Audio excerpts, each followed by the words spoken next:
Ranch. Hi, everybody. Welcome back to Crafting and Crime Daily. I'm your host, Rebecca, and I recap live trials. I am currently covering the trial of New Mexico versus Alexander Baldwin, the actor, Alec Baldwin.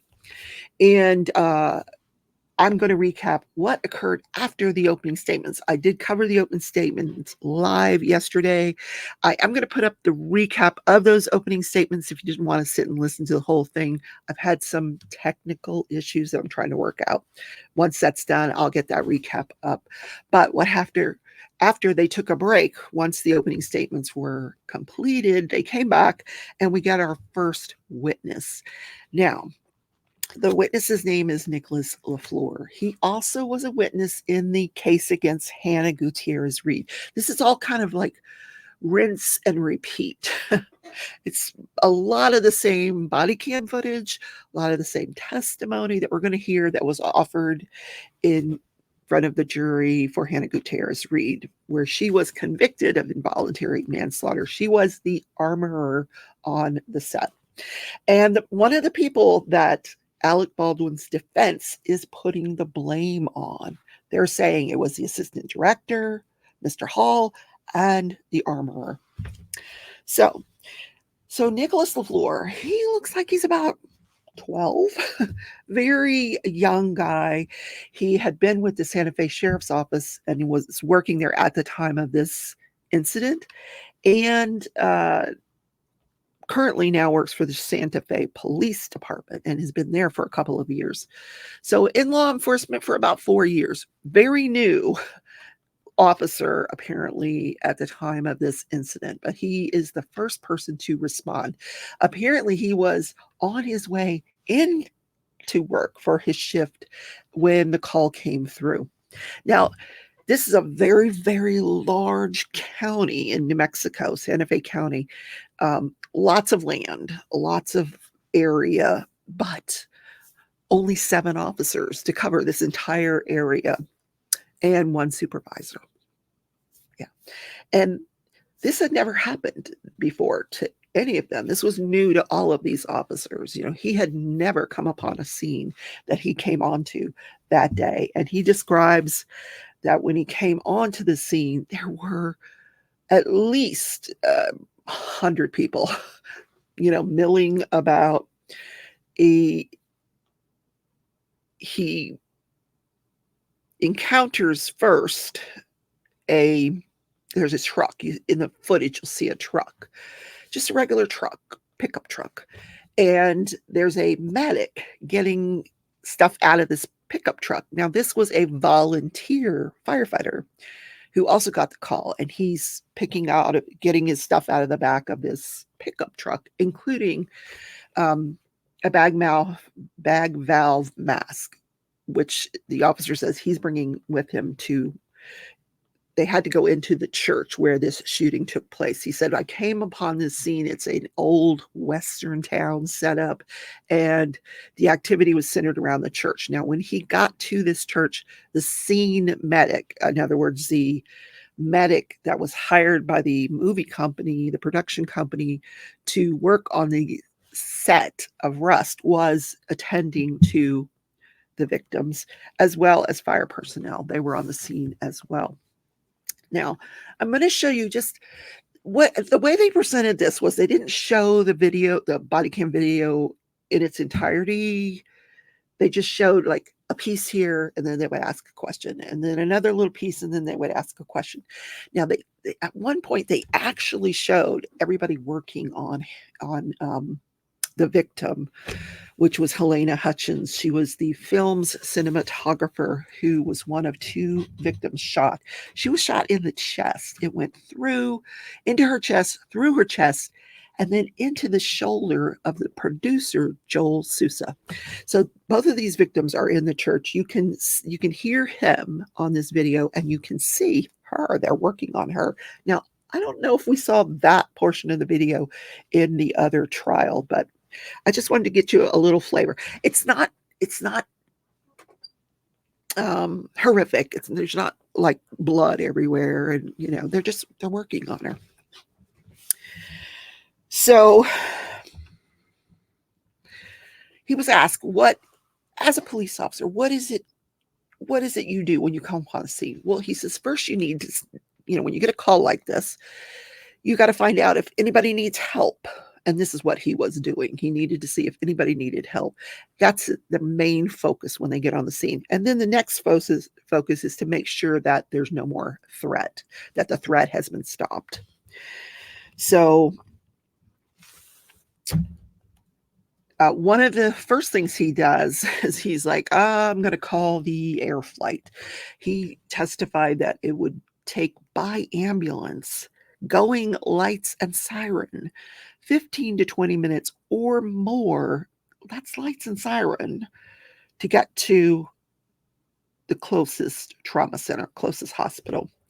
So they ask for a life flight, a helicopter to come. And, but at some point you see during this footage that's played on and off, they pick up Helena on a stretcher and they put her in the back of an ambulance. And this officer surmised that it was because that's where they had access to all of their equipment. They had oxygen and all the stuff she probably really needed. Now, the next thing he did was he put up crime scene tape, which he said was this was a very unique situation because there's nothing to attach a crime scene tape to. It's just like this big open area with this church, and then the church was kind of outside the western town. So they actually had to use the vehicles, the police patrol cars, to kind of, they wrap the tape around the mirror and then they go to the next patrol cars to make sure that they cordoned off the area to keep all of these people out of the area. And then at one point you see on the video, the body cam video, the next person that's going to be on the witness stand, Lieutenant Benavides. You see him in the scene in the church and he says, everybody stop what you're doing. This is a crime scene. So he said, he asked for, he says, if there's any film, secure it. Because he was afraid they were still filming. And he wanted to make sure that nobody else came into that church. And anyway, he wasn't asking them to stop working on the victims. He was just asking them to, there was all these people coming in and out. So one of the other things Officer LaFleur said he brought the paramedics from the helicopter over to the ambulance because they were trying to stabilize her. It took them a very long time to stabilize her. And we know why, and it's not going to be talked about during this trial. It's because she wasn't intubated properly. She wasn't oxygenating and she was declining instead of getting stabilized because she wasn't intubated properly. But nobody recognized that. But we're not going to hear anything about that because it really has nothing to do with Alec Baldwin's committing and unintentional manslaughter or not. It's just, and anyway, but when the defense cross-examines the witnesses, they always say, now we're not contesting how she died. They want to make a point of saying, we're not contesting it, which is going to leave the jury wondering, why does he keep saying that? Well, it's because she died because she wasn't intubated properly. Anyway, that's just my opinion. Don't tell anybody said that. It's just my opinion. Former nurse, former risk manager in a hospital, former lawyer. That's my opinion. Anyway, so he said he trained to save lives before moving witnesses around. But you do hear this officer on his body cam footage asking people for their driver's licenses, telling them where to stand. And at some point, he encounters Alec Baldwin, and here's some footage of that.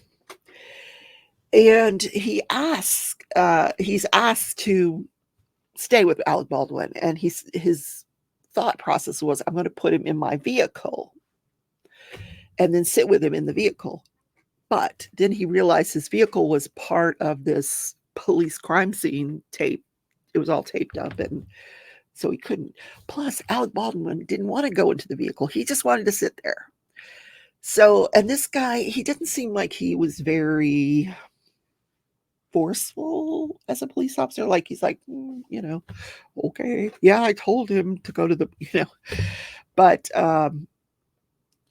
bottom line is Alec Baldwin needed a cigarette and wanted to talk on his phone. And he knew he couldn't smoke in his car because that was another option. He could have gone to his own vehicle with this officer, but he didn't want to. He says, I can't smoke in my car. But the problem was, while he's sitting there, all these set people are coming up to him and they're talking to him about the incident. And this officer is asked, well, did you tell him to not talk? He goes, yeah, I told him, but he still kept talking. And he admits that he made mistakes during this investigation. He realizes it. But yeah, this guy, they're coming up, they're talking to him. You can hear him talking about shaking the bullets and, different. The problem with that is it taints the other witnesses. You want to interview witnesses before they've had an opportunity to hear other people say you know, what their impression was of what occurred, so that you don't adopt it as part of what happened. It just creates way more trouble than it's worth. And that's what happened. They kept talking to him and he didn't stop them. He's like, well, at some point I did interject and tell him, you need to stop talking. But anyway, so then we get, during this talk, you can hear one of the, I don't know who it was, one of the staff members talking to Alec Baldwin saying that the gun was cleared after the incident by the prop master, not Helena Gutierrez, another person that we're going to hear about, that she cleared the gun after the incident. Now, these are the kind of things you should not be talking about to other witnesses. Talked about the shake test. Yeah. So this officer was on the scene for 10 plus hours that day. He stayed until all of the interviews were completed. And what they were doing was they were taking a few of them at a time down to the movie base camp. I mean, obviously not on the set of the film. They have other area called the base camp. So they would take them down there and interview them. And he stayed till they were all completed. So over 10 plus hours there. Then on cross-examination, he agreed that when he went into the church, when he first arrived on the scene, that Alec Baldwin did say, yes, I was holding the gun. And he was being very cooperative. He agreed that, yes, he's being cooperative. He said, I'm here, whatever you need. Where do you want me to go?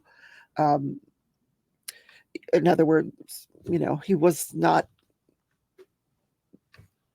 I mean, all this officer had to do was say, sit here, don't talk to anybody, and just make sure he didn't talk to anybody. But that didn't happen.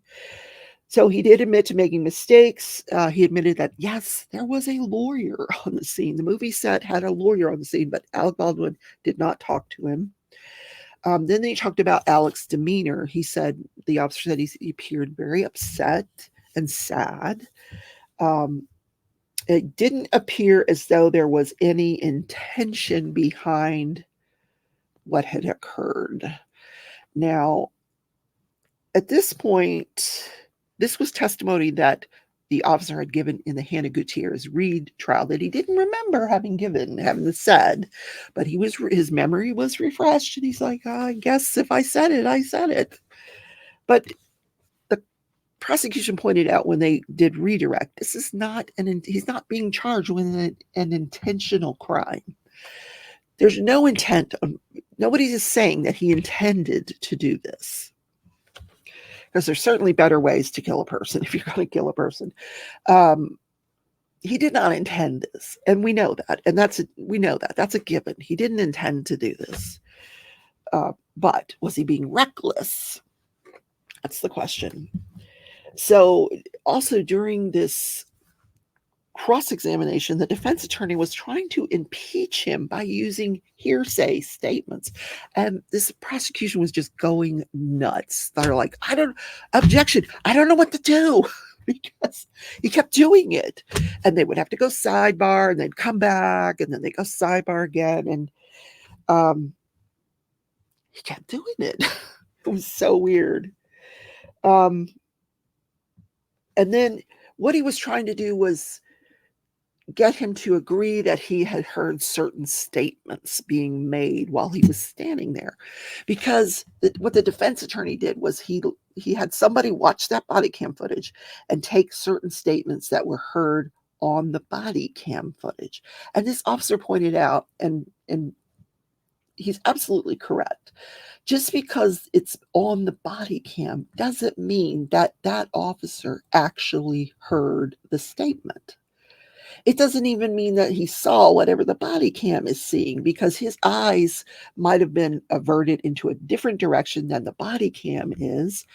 And it's a known fact that human beings don't absorb every sound that they're hearing. They're focused on one thing or the other, and that's what they're hearing. So they're not picking up every communication that you would hear on a body cam video. So, were some of these hearsay statements made in his presence? Probably. And that's what this guy said. If it's on the body cam video, I guess you must have heard it. That doesn't mean I heard it. So then the second witness was this Officer Benevito, the lieutenant, who said, I'm in charge of 7 officers, 7 total. And he did request backup from the state police. He called a dispatcher. He said, call the state police, see if you can get some people out here to help me. State police denied his request. Now, he doesn't know why they denied the request. He doesn't know if it's because they didn't have people to send or because they didn't think it was urgent enough to send them. He doesn't know. It was denied. So he was on the scene for like 8+ hours. So he came on scene after the initial officer. And like I said, you heard him on the body cam footage. And if I can find some footage from his body cam, I'll insert it here because it is very interesting. He said there were hundreds of people on the body cam footage. You hear him tell the dispatcher, I think there's about 200 people here. He said there were people everywhere. There were medics, actors, film personnel. They're walking into the church. They're everywhere. So he goes into the church, and Officer LaFleur, who we heard from first, gives him a full report.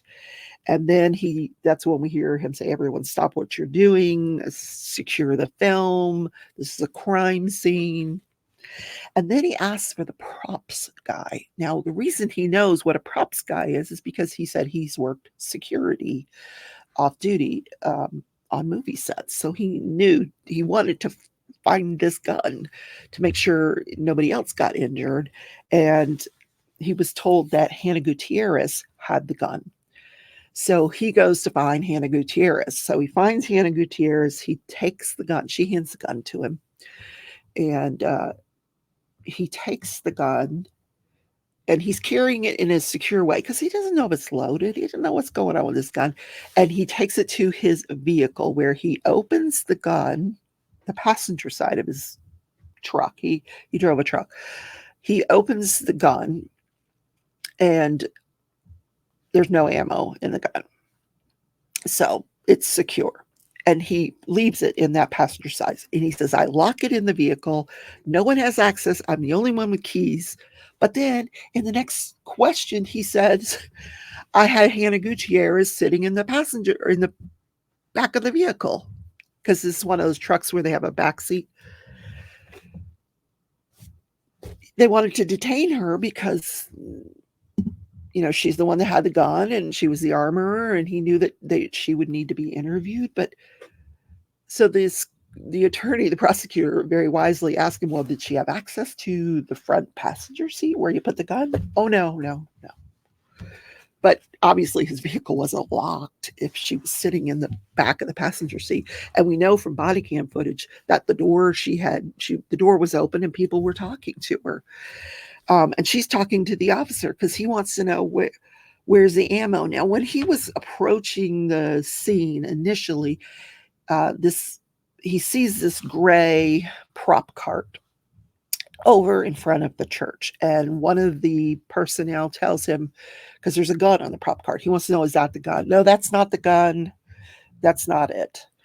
So after he finds the gun, Hannah tells him that the ammunition is from 2 boxes that are on the prop cart.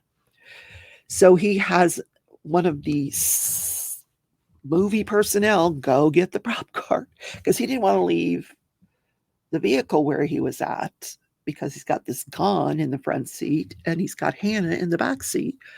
So this guy comes back with the prop cart. Hannah points out the 2 boxes of ammo that were used in this weapon.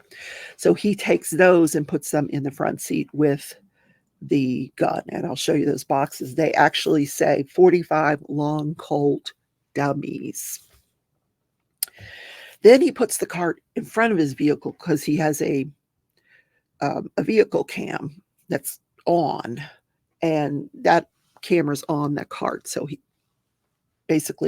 was securing things the best way he could.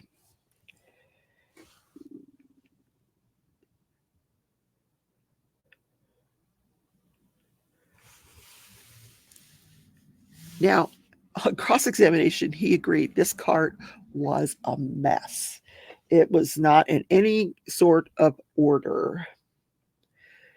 Then the next witness on the scene on the witness stand was the crime scene technician. She interestingly enough, used to work as a crime scene technician in Florida. She left Florida to go to New Mexico. Go figure. Anyway, so she was one of the people that requested that the FBI do firearm functioning tests on the gun. And by that, she meant she wanted to know if this thing could fire without pulling the trigger. So she sent the firearm off to the FBI, and when it was returned to her, it was not in the same condition as when she sent it. In the plastic bag, there were 3 broken pieces, and the rest looked like it did when she sent it. So, and we're going to hear more about how this gets broken during this testing. So she photographed everything that was on that gray prop cart. She said there were earplugs, fanny packs with ammo, candy, loose ammunition, baggies, gun belts with ammunition. It was just not in any kind of order, just all kinds of stuff. So she described for the jury the difference, how you identify a dummy round, because there's blanks, there's lives, and there's dummies. So she explained that the dummies have a ball bearing in them, and you can shake them and you can hear the ball bearing, or it will have a hole in it. So one of those 2 ways you can identify dummies. A live round usually has a silver casing on the end, and a blank round is similar to a live round, but it does not have a projectile in it. So it has gunpowder. So it's going to fire. You're going to hear a loud noise. You're going to hear smoke, but there's no projectile. So she examined all the rounds that she found, and several were sent for testing. Anything she suspected was a live round was sent for testing. So she examined everything on the cart, everything in those boxes that were secured by Officer Benavides in his vehicle. Alec Baldwin had I think they call him a bandolier. It's a shoulder holster he had a jacket and a shoulder holster on during this filming, or this blocking, whatever it was they were doing when this incident occurred. He took the jacket and the shoulder holster off and left them in the church. So in that shoulder holster, there were some ammo rounds that this crime scene technician examined. In that shoulder holster, there was one piece of ammo that she suspected was a live round, and that was sent to the FBI for testing. There was a gun belt on the prop cart that she examined that had ammo in it, and she examined the ammo and found one piece of ammo that she suspected was a live round, so that's 2 total. And then there was loose ammo on the cart, 5 of which were blanks, 2 were dummies, and 2 she suspected were live rounds. So all of this is sent to the FBI. We didn't get into what the results were. So she also examined between 1,000 and 1,500 rounds that were found on the prop truck, a separate thing than the prop truck, and did not find anything that she suspected to be live rounds. So she also was the person that responded to the hospital when they did surgery on Joel Sousa, the director. They took a projectile out of his shoulder and they gave it to her. And she sent that off to the FBI for examination. So I suspect we're going to hear from the FBI later about all of this evidence that was sent to them and what the results were. Whether they were live rounds, we don't know. So that's where they ended for the day. Yes. So I will recap day 2 for you tomorrow. I hope you enjoyed this recap and my Lego project. And I will see you in tomorrow's video. Have a great Thursday, everybody. Take care.